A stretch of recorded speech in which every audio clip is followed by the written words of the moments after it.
பிரதிநிதிகளே, ஆசிரியர்களே, மாணவ செல்வங்களே, எல்லோருக்கும் காலை வணக்கம். எல்லோரும் நின்று கொண்டிருக்கிறபடியால் ஒரு கருத்தை சொல்ல நினைக்கிறேன்.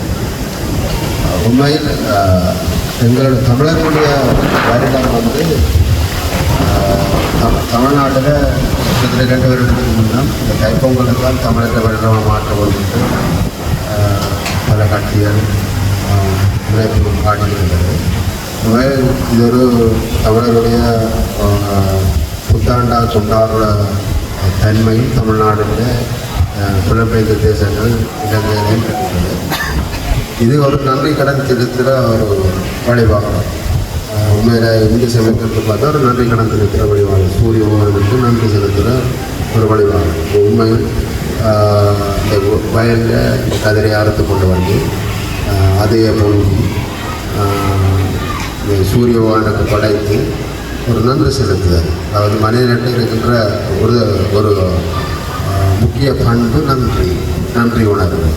ஒருவருக்கு நாங்கள் நன்றி செலுத்தும் போது எங்கள் உடம்பிலே ஓமோன்கள், மிக முக்கியமான ஓமங்கள் சுரக்கப்படுகின்றது. அது மனித வாழ்க்கைக்கு இன்பமாக இருக்கிறதுக்கும் நீண்டாலம் இருக்கிறதுக்கும் வழி சமைக்கும் என்று சொல்கிறார்கள். நான் அண்மையில் மலேசியா சென்றபோது இப்படி ஒரு பொங்கல் கலந்து கொண்டிருந்தேன். அங்கே தமிழர்களுடைய சரியான குறைவு. அந்த பொங்கல் வளர்ந்து கொண்டார்கள். ஒரு 10 விதமானக்கெல்லாம் தமிழர் இருந்தார்கள். 90 விதமானங்கள் வேறு இனத்தவர்கள் இல்லை வேறு இனத்தவர்கள் இருந்தார்கள். தேவாரம் பாடினார்.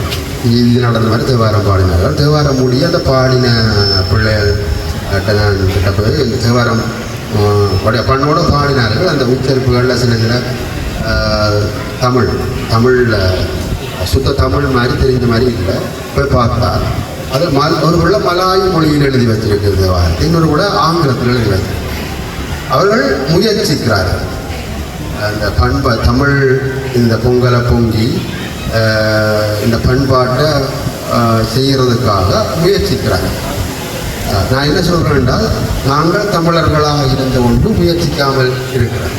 அவர்கள் வேறு மொழியில் இருந்து கொண்டு முயற்சிக்கிறார்கள். எம்பசியில் பார்த்து நாங்கள் எம்பசியிலையும் பொங்குறார்கள். அந்த இதனால் பொங்கி மிகச் சிறப்பாக நாங்கள் சில இதில் மிஸ் பண்ணிடுவோம். அவங்கள ஒன்றுமே மிஸ் பண்ணாமல் எல்லா விடயங்களையும் மிக நேர்த்தியாக செய்து அதை பொங்குறாங்க. மேலே நான் என்ன சொல்லுவாங்கன்னு சொன்னால், நாங்கள் இப்போ நிறைய விடயங்களை வேறு தேவையில்லா விடயங்களை செய்து கொண்டிருக்கிறோம். ஆனால் தேவையான விடயங்களை சில இதில் நாங்கள் விட்டு கொண்டு போகிறோம். இது விட்டு கொண்டு போவதால் சில பண்பாடுகள், கலாச்சாரங்கள், சில மரபுகள் எங்களுக்கு மறைந்து போகுது. இது இந்து பண்டிகை இல்லாமல் ஒரு பொதுவான பண்டிகை, தமிழர்களுக்குரிய பண்டிகைன்னு சொல்லப்படும். அவை இந்த பண்டிகை கொண்டாடுறது போல இப்போ இப்போ ஒரு கூட்டு போட்டோம், ஒரு டீம் ஒர்க்காக இது நடைபெறுவதனால இதுக்கு ஒரு டீம் ஒரு குரூப் கட்டியமைக்கப்படுகிறது. சில சீர்திருத்தங்கள் வளர்க்கப்படும். இதனால் பாடசாலை இந்த கட்டுமானங்கள் ஏனைய நிகழ்வுகளுக்கான ஒரு நல்ல ஒரு கலாச்சார பண்பாட்டு விளிம்பங்களோட கூடிய ஒரு ஒத்துழைப்பான சமூகம் உருவாகும்.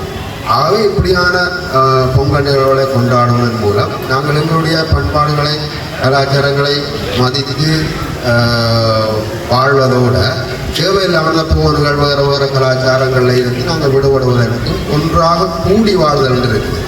கூடி வாழ்தல் என்பதுக்கு பிற பண்டிகைகள் முக்கியமான காலாக விளங்கும் என்பதை நான் இந்த தருணத்தை சொல்லி விளங்குகிறேன். இந்த பொங்கல் நிகழ்வை ஏற்பாடு செய்த இந்து மாமன்றத்தினர் மற்றும் இந்த பாடசாலை நிர்வாகம், ஆசிரியர்கள், மாணவர்கள் எல்லோருக்கும் இந்த தினத்தில் நன்றி தெரிவித்து, இப்படியான நீங்கள் பொங்கல் நிகழ்வுகள் மாத்திரமில்லை, சமய பண்டிகைகள் எல்லா சமய பண்டிகைகளையும் கொண்டாடுவதன் மூலம் ஒரு பாடசாலைக்கு உந்து சக்தியாக இருக்கும் என்பதை இது நேரவினைக்கடன் பண்ணி நினைக்காமல் இது ஒரு முக்கியமான இந்த காலத்தின் தேவை. நாங்கள் பார்த்தால் எங்களுடைய சகோதர இனத்தை பார்த்தால் ஒவ்வொரு சின்ன விடயங்களை கூட மிக பெரிதாக கொண்டாடுவார். திட்டமிட்டு சரியாக பிளான் பண்ணி கொண்டாடுவார். இப்போ எங்கள் மத்தியில் ஒரு நிகழ்வு நடக்குன்னா தேவாரம் பாட வாங்கன்னு சொன்னால் நாங்கள் சகோதர இனத்தோடு சில கோசல் செய்து ஒரு நின்று நாங்கள் எங்களோட பண்பாட்டு பாடங்கொண்டு சொன்னால் ஒரு சினிமா பாட்டு தான் எங்களோட தமிழாக பாடினோம். பண்பாட்டு பாடலோட பாடங்கொண்டு கேட்டால் அது தெரியும், பண்பாட்டு பாடல்னு தெரியும். எங்கள்கிட்ட இல்லை. இப்போ நீங்கள் கேட்டு பாருங்க, பண்பாட்டு பாடம் பாடங்கள் பாடுகள் ஒன்று வந்து இல்லை, தெரியாது. ஏன் தெரியாது? நாங்கள் செய்வது. அப்போ சித்திரை பண்டிகை நாங்கள் ஒரு ரோயல் கோலத்தில் ஒரு கலந்து கொண்ட போது பண்பாட்டு பாடல் பாடுங்கொண்டவங்க முஸ்லீம் வந்து பண்பாட்டு பாடல் பார்க்கணும்.